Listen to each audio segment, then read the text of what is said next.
Voltamos com o programa Despertar da Consciência. Se você tiver alguma dúvida ou sugestão, mande um e-mail para despertar@tvmundomaior.com.br. Olha, se você não estava no bloco anterior, eu e o Sebastião, nós estamos aqui brincando de boneca, né, Sebastião? Para entender variedade e unidade. Continua explicando para a gente o que tem de diferente nessas bonecas, mas que a gente pode aplicar no nosso cotidiano. Então, como nós estávamos falando, se pegarmos um átomo primordial, que está aqui na menorzinha, juntá-lo com outro, nós vamos formar a matéria elementar.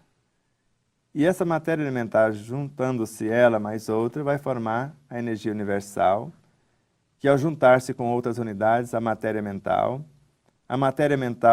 vai gerar a bioenergia vai gerar os átomos físicos, esses átomos se unindo vai formar moléculas, que vão transformar-se na sua união em células, tecidos, órgãos e etc. Nós queremos ver agora, nessa sequência, algo diferente, já que a maioria de nós não vivemos sem comer. Por isso nós comemos uma variedade de coisas. E esses átomos que entram em nosso universo, através dos alimentos, do ar que respiramos, até da matéria mental, que nós compomos também átomos com a matéria mental, eles unem com outros átomos para formar moléculas dentro do nosso corpo físico. E essas moléculas que formamos a partir da união atômica vai participar das inteligências orgânicas, que são as células, das consciências orgânicas. E essas células que vão migrar desde os sistemas mais básicos, como o sistema digestivo, por exemplo, após elas aprenderem tudo o que existe nesse sistema, elas migram para o sistema circulatório, respiratório, melhor dizendo, na sequência. Depois o circulatório, mais tarde o linfático, depois o endocrínico e depois, por último, o sistema nervoso. E no ápice do sistema nervoso, esses átomos físicos transformam-se em átomos psi. E esses psiátomos são os elementos constituintes do espírito. Mas inicialmente vamos ver, o psiátomo aqui estaria o primeiro núcleo. O primeiro núcleo do psiátomo é o que nós chamamos de um modelo organizador biológico, a energia vital, a energia que organiza e mantém a vida na sua retaguarda, de onde ela saíra. E esse elemento, ao agir na matéria, vai formar o segundo núcleo do psiátomo, que nós chamamos de percepton.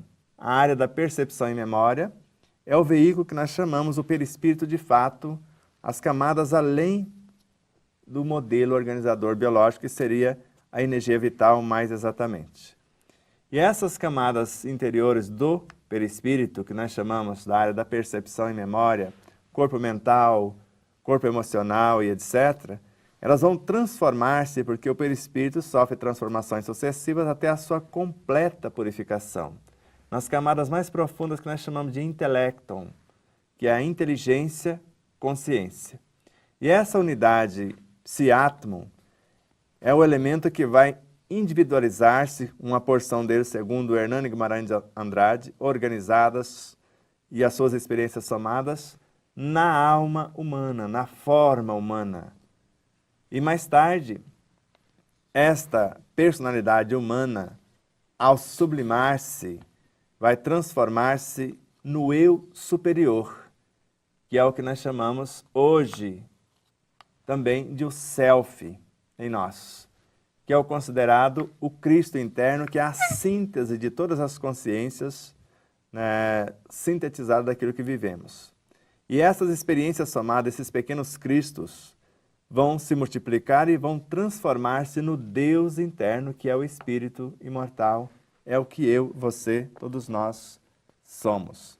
Se não ficou muito bem compreendido, mais tarde em outros programas a gente volta. Mas no Espírito existe a síntese de tudo que somos, de tudo que já animamos, todas as experiências que nós já vivenciamos nos bilhões de anos, está sintetizado em nossa consciência. O chamado livro oculto que existe em nós por Leon Denis. E assim, nós podemos ver a mediunidade como uma oportunidade de dialogar com a nossa consciência em primeiro lugar, e não um mecanismo por meio do qual nós vamos entrar em ressonância, entrar em comunicação, manifestar outras frequências de vida que também são importantes.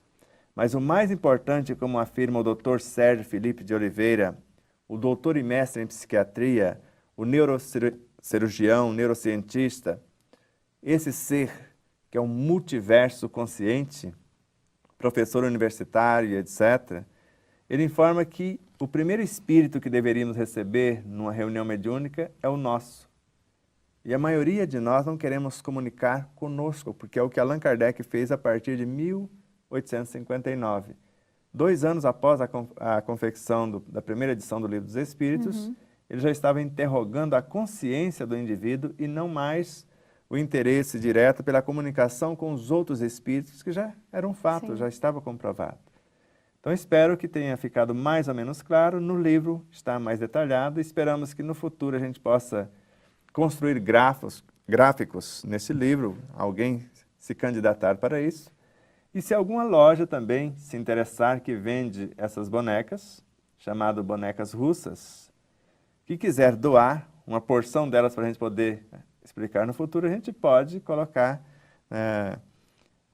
como nos créditos finais do nosso programa, o endereço da loja, o telefone, etc. Mas lojas que trabalham dentro da lei, que tem nota fiscal, que importa legalmente, etc. Do contrário, infelizmente, não aceitaremos. Sebastião, nós temos um mesmo elemento intermediário que muda de nome conforme ele evolui? Existe isso? Exatamente. Nós vemos isso no Livro dos Espíritos. Na questão 22A, nós vemos esse elemento com o nome de agente e intermediário na matéria primordial.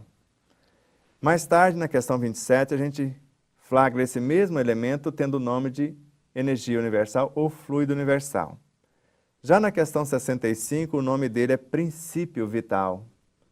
Na questão 140, já aparece como energia vital.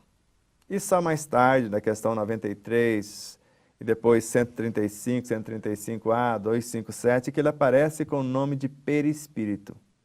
Mas são vários os nomes a depender de onde ele está, o estágio em que ele se encontra. E por que nós temos que compreender esses estágios, esses elementos? Se alguém que estuda a doutrina dos espíritos se leu pelo menos a questão 560, ela vai repetir a palavra todos, todas, 4 vezes. E para mim, quando esses seres, esses luminares repetem a palavra tudo, todas, e às vezes, como o Emmanuel fala, nunca, isso para mim tem um peso fundamental. Todos nós vamos passar por todas as experiências do universo e aprender em todas as partes a presidir todas as coisas. Então, se eu não sei o que sou, como que eu vou presidir conscientemente a minha própria realidade? Como que eu vou arquitetar os pensamentos se eu não sei o que significa o pensamento? Que foi a preocupação do capítulo 7º, mostrando pelo menos 5 vertentes do pensamento no livro. A primeira coisa é entender que o pensamento é uma potência, é a expressão da consciência. A segunda é entender que a mente, embora muitos confundem com o mesmo pensamento, é o laboratório. E entender que a matéria mental, também chamada de pensamento, não é o pensamento, é a matéria-prima que vai dar forma ao pensamento. E entender que o objetivo para que pensamos é outra coisa, é o projeto. E o resultado, as consequências daquilo que se foi pensado, que levou a efeito, já é a experiência em si. Então, pelo menos essas 5 vertentes. Se eu compreendo um pouco de mim mesmo, eu gerencio conscientemente essa realidade, porque todos nós vamos precisar presidir conscientemente todas as coisas. Então, quando nós entendemos pelo menos o veículo de expressão da mente, que é o perispírito, o veículo que vai executar as ordens da mente, levada para o corpo físico, né, pelo perispírito, é o corpo físico. Sem o corpo físico, nessa dimensão, nós não vamos conseguir fazer-nos entender. Porque se eu não verbalizar, às vezes, o que eu estou sentindo, o que eu estou pensando, a maioria não vão entender ou fazer mímica. Então, se eu expresso de uma outra maneira que não seja palpável, fica difícil. Por isso eu preciso entender um pouco mais a respeito da minha realidade fisiológica, não só anatomia e fisiologia, pelo menos o básico, entender essa parte anatômica, fisiológica também do pensamento, do perispírito, da própria mente, da minha consciência. Porque se eu tenho uma noção, eu escolho o que pensar, o que sentir, o que falar, o que agir.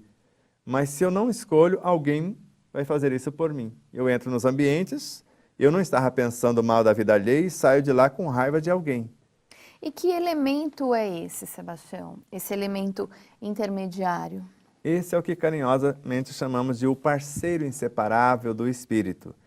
Então, quando nós vemos Allan Kardec questionar, em primeiro lugar na questão 21 do Livro dos Espíritos, se a matéria é algo que foi criado por Deus ou se ela existe de toda a eternidade.